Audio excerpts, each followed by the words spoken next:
بسم اللہ والصلاة والسلام علی رسول اللہ اما بعد باب الصبر۔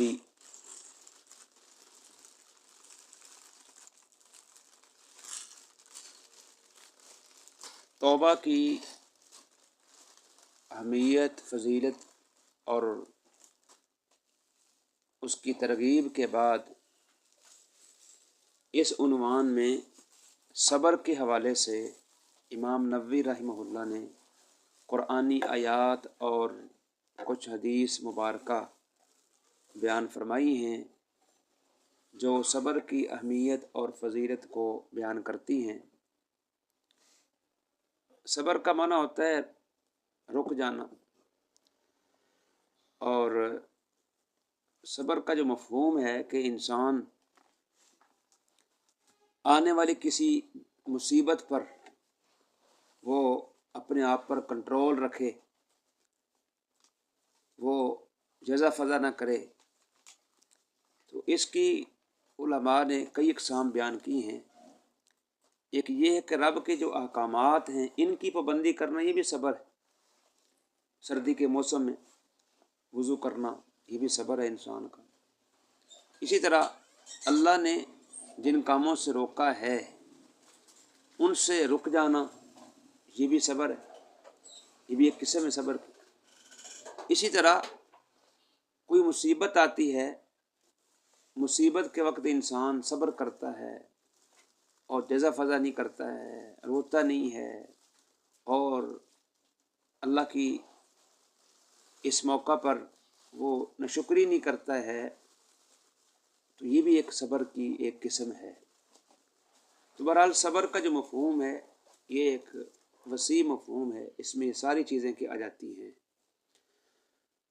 تو امام رحمہ اللہ نے قرآن پاک کی چند آیات پہلے پیش فرمائی ہیں کہ اللہ تعالیٰ فرماتے ہیں یا ایھا الذین آمنوا اصبروا وصابروا ورابطوا واتقوا اللہ لعلکم تفلحون۔ سورہ آل عمران کی آیت مبارکہ آخری آیت ہے۔ اے ایمان والو، صبر کرو اور وصابروا، اور دشمن کے مقابلے میں ڈٹ جاؤ، ورابطوا، اور مورچہ زن ہو جاؤ، اور اللہ سے ڈر جاؤ تاکہ تم کامیاب ہو جاؤ۔ اس آیت مبارکہ میں صبر کی تلقین کی گئی ہے اہل ایمان کو کہ وہ کیا کریں؟ صبر کریں۔ اسی طرح ایک اور آیت مبارکہ سورہ بقرہ کی انہوں نے نقل فرمائی ہے وَلَنَبْلُوَنَّكُمْ بِشَيْءٍ مِّنَ الْخَوْفِ وَالْجُوعِ وَنَقْصٍ مِّنَ الْأَمْوَالِ وَالْأَنفُسِ وَالثَّمَرَاتِ وَبَشِّرِ الصَّابِرِينَ۔ اللہ فرماتے ہیں کہ ہم تمہیں آزمائیں گے خوف کے ساتھ، بھوک کے ساتھ، مالوں کی، جانوں کی، پھلوں کی کمی کے ساتھ، اور خوشخبری دے دیں صبر کرنے والوں کے ساتھ۔ کیا مطلب ہے؟ کہ دنیا آزمائش گاہ ہے، اس میں دشمن کا خوف، کسی آفت کا خوف، مصیبت کا خوف، قحط سالی، بھوک، اس کی وجہ سے، اور اس طرح مال کی کمی ہو گئی ہے، پیسے نہیں ہیں، اور اس طرح کوئی فوت ہو گیا ہے، پھلوں کی کمی ہے، یعنی یہ چیزیں بھی آزمائش کا ذریعہ بنتی ہیں۔ ان مواقع پر اگر کوئی انسان صبر کا مظاہرہ کرتا ہے، جزا فضا نہیں کرتا ہے، روتا نہیں ہے، اور بالکل وہ اپنے اوپر، اپنے نفس پر کنٹرول کرتا ہے، تو پھر اس کے لیے کہ اللہ کی طرف سے بشارتیں ہیں جنت کی۔ اور اسی طرح سورہ زمر کی آیت مبارکہ نقل فرمائی ہے کہ صبر کی فضیلت کیا ہے؟ انما یوفی الصابرون اجرہم بغیر حساب۔ اللہ سبحانہ وتعالی جو صبر کرنے والے ہیں ان کو ان کا اجر بغیر حساب و کتاب کے عطا کرتا ہے۔ یعنی جو صبر کرتے ہیں پھر اللہ ان کا اجر بھی کیا کرتا ہے، اس کی کوئی حد نہیں ہے۔ اللہ اکبر، یہ فضیلت ہے صبر کرنے کی۔ اس طرح ایک اور صبر کی فضیلت پر آیت مبارکہ نقل کی ہے۔ اللہ فرماتے ہیں وَلَا مَنْ صَبَرَ وَغَفَرَ إِنَّ ذَلِكَ لَمِنْ عَزْمِ الْأُمُورِ۔ جو صبر کر لیتا ہے، معاف کر دیتا ہے، درگزر کرتا ہے، تو یہ کیا ہے؟ پختہ امور میں سے، ہمت والے امور میں سے، یعنی معاف کرنا، صبر کرنا، یہ کیا اچھے امور میں سے۔ اس طرح سورہ بقرہ کی آیت مبارکہ نقل فرمائی ہے وَاسْتَعِینُوا بِالصَّبْرِ وَالصَّلَاةِ إِنَّ اللَّهَ مَعَ الصَّابِرِينَ، کہ صبر اور نماز کے ذریعے سے تم اللہ کی مدد طلب کرو، بے شک اللہ صبر کرنے والوں کے ساتھ ہوتا ہے۔